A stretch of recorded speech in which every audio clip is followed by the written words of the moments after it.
son of Bishop Carlos L. Moody, a young man that was prolific in writing and composing music. He has composed over 100 songs, of which the one that is going to be ministered is part of his repertoire. He was one that was well known in the Chicago area, and many people would call him to their churches and their anniversaries to come with his choir and to minister music. He was introduced to one Reverend Milton Brunson of Christ Tabernacle Church. And Reverend Brunson had wanted to meet him for a long time because he was an admirer of his music. And so one day they had an opportunity to meet, and Reverend Brunson asked him to pen a song, which he did, and the song went on to be a hit on Billboard's number 6 listing of popular songs at the time. He began to rise in popularity and notoriety, but at the age of 28, he was struck down with a massive stroke. And I heard also that he had a heart attack in addition to that stroke. And people were not expecting that he was going to live, but while he was on his hospital bed, he said to the Lord, if you give me one more opportunity to serve you, if you give me one more opportunity to do your will, I will do so.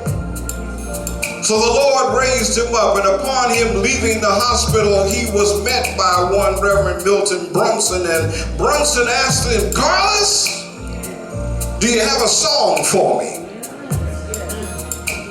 Carlos Moody said, yes, I do.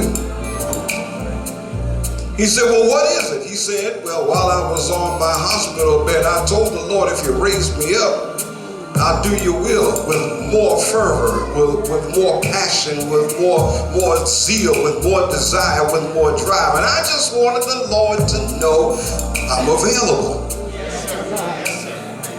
See, if you need somebody, don't forget to take a picture of Sister James. If you need somebody just to praise back there today, she's here. I'm available. On my folder. If you need somebody just to speak a word for you, I'm available. Since you raised me up and I've gone through 9 months of therapy and rehabilitation, I'm available.